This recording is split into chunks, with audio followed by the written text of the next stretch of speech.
Hello, my name is Elijah Wells, and today's review is Freddy Alvarez's new movie, Alien Romulus. Taking place between the events of Alien and Aliens, the movie follows scavengers led by Rain and her brother Andy, who join on into a mission to scavenge through an abandoned spaceship that was just orbiting around a planet to essentially retrieve some chambers that will essentially transport them to the planet Yage, which is a planet that's been perceived by them as paradise. But however, when they were exploring the abandoned spaceship, they found out it wasn't as abandoned as they hoped, and in fact it is covered to the brim with facehuggers and xenomorphs. So the mission and the objective of the mission has completely changed to not just retrieve, but to survive. Even though Alien has not the best consistency when it comes to film quality, like, yes, we know, like, the first Alien was a horror masterpiece, the second Alien, directed by James Cameron, is essentially an action masterpiece. Then there's also Alien 3 by the then new director, David Fincher, which was more famous for how much studio notes were layered onto the movie. There's Alien Resurrections, which was a fan favourite, but not a critical darling, as 20th Century Fox would have hoped. But there's also been the very middling films that were Alien v Predator, as Alien does cross over with Predator from the Predator film series, which to a much maligned reception. Then Alien did come back to the hands of Ridley Scott, the original director, when he directed two movies, as in Prometheus in 2012 and then Alien Covenant in 2017. Even though the movies have been majorly criticised for its overuse of philosophy and ambiguity and overuses of unanswered questions, the movie unfortunately turned a lot of people off, particularly in Covenant, as it didn't exactly answer a lot of questions and often would abandon any goodwill that Prometheus had, even though I had defended these two movies in my opinion. So with Alien Romulus being essentially a fresh start for Aliens, this time with Ridley Scott only as a producer of this movie, and with no Michael Fassbender to be found anywhere, Sigourney Weaver's like floating around somewhere, and of course we'll just see how the movie fared. Particularly with the movie's $80 million budget, this movie is definitely way back to basics when it comes to depicting a horror movie that is set in space, particularly drawing influence from the video game franchise Dead Space. But of course, I would mention that this, like it was heavily talked about in the promo leading to the movie, that it does rely very heavily on practical effects, more so than the previous recent installments, like the facehuggers. They're all done by remote control. The xenomorphs, it's literally a man in a costume, like in the original movie, which is a major return to form with practical effects, and definitely does show its budget efficiency, and particularly so when you think about something like 2022's Prey, which again is more of a back to basics, no nonsense alien movie that kind of understood what the character was and what it is, and just got to the bone of it, and doing so with a modest budget. Of course, the movie does boast some pretty excellent performances, like Colleen Spacey, who already had a really good past couple of months, not just with the award-winning performance in Priscilla as Priscilla Presley, but also in Civil War, which is one of the most terrifying film experiences I've had in a very long time. There's also David Johnson, who had his big break last year as well, particularly in the movie Rye Lane, and particularly this is his first majorish blockbuster movie as opposed to Celine, who had worked on the movie Pacific Rim Uprising to unfortunately mediocre reception, and even though I personally did not care for it or liked it, but it's great to see that he has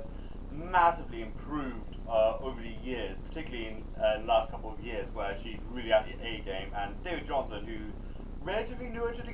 game of acting, is definitely showing some great promises, particularly the performance of Andy as an android who's basically the brother figure to Rain, who although despite being perceived as a bit of a defective who is relying on dad jokes, he does carry like the heart and the soul of the movie, and definitely warms up the morale of the characters around him, even if they do digress on him a little too much. The movie's cinematography and visual effects and language and mise-en-scène is definitely really strong in this movie, particularly very reminiscent of stuff like Alien and Aliens by Ridley Scott and James Cameron, like I said, particularly in the scenes where they are really orbiting really close to the planet of the rings of the flat planet, which again does give out a really striking aura it does, and also the movie's imagery is just really gorgeous, particularly as they set off from the planet and and particularly in scenes where they go into this zero gravity environment and they have to dodge all through that acid, which is again how they pull that off both in visual effects and in cinematography, and how the camera works to essentially maneuver around it. It's also really intriguing in my opinion. Well, I'm not sure if it's a case of like they use like a zero-G plane, or they use some CGI, or they probably just had some wires like hanging around, like something like in the Alfonso Cuarón movie Gravity. Although it is fair to compliment the great performances and definitely the really beautiful visual language of this movie, although there are some major issues I've found in this movie, particularly with Ian Holmes in this movie, who played Ash in the original movie, who just feels like it's just really obvious nostalgia bait at this point, then revive dead characters, or particularly of dead actors in this point, which again is a little bit touchy given it's a post-strike environment. Maybe we could have gone away with it if it's Rogue One or Tron Legacy, but I think knowing what we know now, particularly what happened with Christopher Reeve's estate, particularly with Flash, I feel like I'm a little bit more touchy about that subject matter. But what's also really rubbed me a little bit of a wrong way is that the story structure is just too familiar in my opinion. Like, yes, I know the discourse around Prometheus and Alien Covenant were being too philosophical and not sticking to the fans,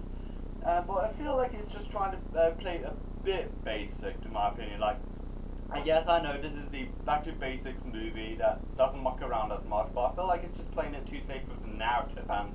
how the direction of the movie just went in my opinion. I feel like it could have like deviated a little bit more into somewhere, or deviated into on the characters a lot more easily in my opinion, but I feel like the movie just plays into the aliens and alien like narrative tropes in my opinion, like how the story is structured, and it just, I felt like they should have done a little bit more to maneuver around it rather than just conform to it. Although with its gashing flaws with how it executed its narrative and the direction it went and how it tried to please the fans of the original movie, I feel like this is a very satisfying entry of the Alien film saga, and how even though it did away with Sigourney Weaver and Michael Fassbender, I feel like this is a really strong movie in my opinion, even though it doesn't go into the more philosophical route that Prometheus and Alien Covenant did, and it didn't exactly gaslit fans like Covenant did, even though I think I remember that I kind of defended it in my opinion.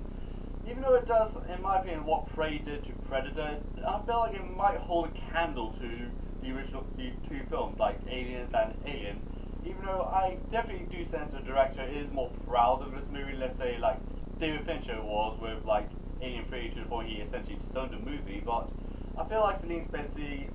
is great as Rain, David Johnson as Andy, who's already rising up and up in the game, is also incredible in his performance and gives the movie a massive sense of humanity, even though he is an android in this movie. But all in all, despite of its flawed execution and how it played it safe in the narrative, I felt like I personally enjoyed this movie and personally recommend it. So,